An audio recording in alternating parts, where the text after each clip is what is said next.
I've been in your waters.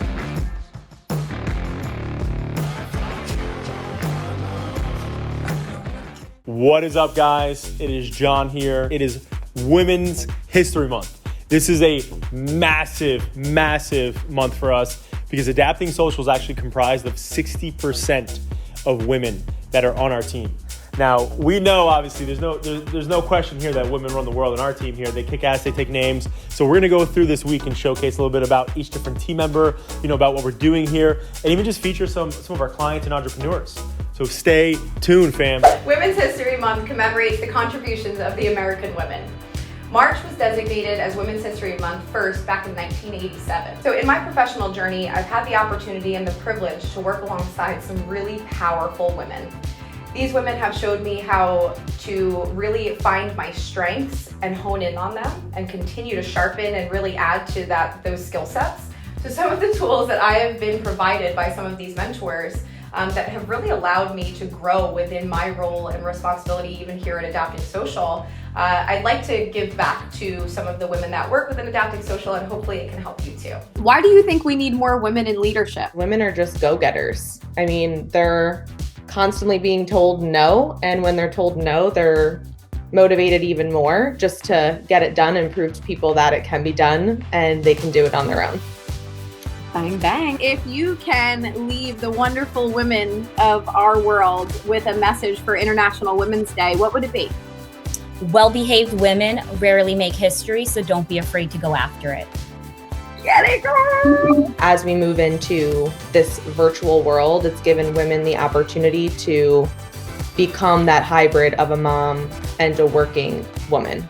And I think that that's kind of what women across the board has always wanted. They've always wanted to be moms, but they've always wanted to kind of be their own boss in a way. And I think that also opening a lot of doors for people to be able to be home and spend more time with their kids and kind of do like the same thing. So I think the world is only moving in that direction. Yeah, girl, let's hear it. Describe a time when you felt empowered as a woman in the workplace.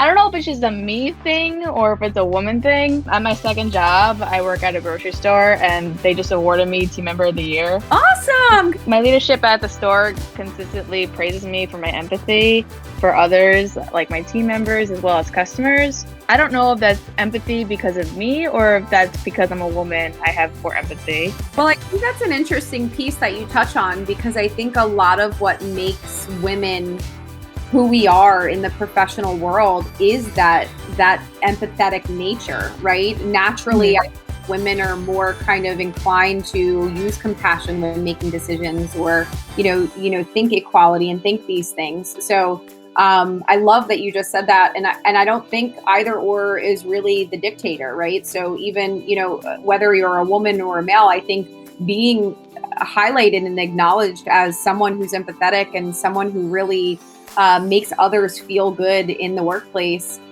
is an incredible accomplishment. You don't even realize how many lives you change by being that type of person, I don't think of a specific time, but I think just the overall sense of when people look to you for answers, when your ideas become reality and when you can actually make an impact on your team, that they no longer look to, not for anything the men, they look for you for answers and they take you a little bit more seriously because they know going to you, they're going to get one answer instead of 7. So I think that, I don't know, I think it's every day in little bits and pieces. When you're a female and you're young and you're blonde, everyone's going to underestimate you. That's what I came to learn. So when I first started, I realized, okay, in order for me to do this business, I obviously need the shoes. So I ended up finding a wholesaler. I tried to get an account to get my product to sell. And this guy didn't even see me. We were just talking on the phone. And he underestimated me just pretty much from my voice and my lack of experience. So he tried to tell me he couldn't give me an account because I needed a brick and mortar store. And then his tone switched and he said, and plus our minimum is $500, like thinking that I could not fulfill that minimum. And I was like, well, too bad my first order was gonna be $3,000. Such a shame. And then his whole tone switched. Oh, well, let me check with my manager and see if we can possibly make an exception. It was just a bunch of BS, for lack of better terms. So fast forward now to 5 years later, when I started my own brand and manufacturing my own designs. We're actually in talks right now because they see me as competition. I think what's hard is the women, we kind of absorb what the outside world tells us, but really the real challenge is ourselves. It's being able to stand up and say, I want to be authentically me. And we get messages just as women every single day, even as teenagers, that you should dress this way and look this way and be this way, that we lose our access of like our authenticity and we don't act on who we are. And I think for me, I'll be 40 in 2 years, and I'm just like, I'm so done listening to everybody else's opinions and voices of me, and I'm gonna dress the way I wanna dress, and I'm gonna do what I wanna do, because it doesn't really change everybody else's opinions. You're always gonna get those opinions. So I think the biggest challenge is accepting and being authentically you and blocking out the noise, because there's going to be noise around you wherever you go, and it's your job to be the sonic boom. Just walk through there and I didn't hear it. All right, guys, where are we today? We're on the mountain. Camelback Mountain. We got the tubers and a snowboarder. We got Bethany ready to snowboard, and Vicky, you're gonna bust their asses. Are you guys prepared? I mean, she's prepared. Look at this. You can thank Amazon. Guys, where are we? Camelback! Are you ready to board? We're just gonna make sure that me and Chris don't bust our ass in the same day. Liquid courage.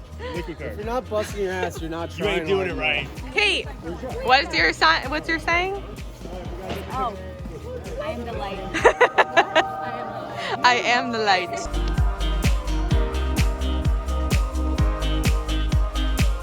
Okay, Jay, how are you feeling today? Great. I got a mark in my hand. Life could be better. How are your lessons?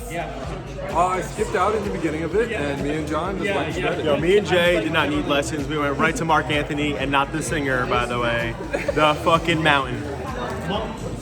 We're live here at Camelback Resort. We've got some hairy fries and good people. Hairy fries and good vibes. That's pretty much what's happening. Hairy fries and good vibes. Good vibes, right, Meg? Uh-huh.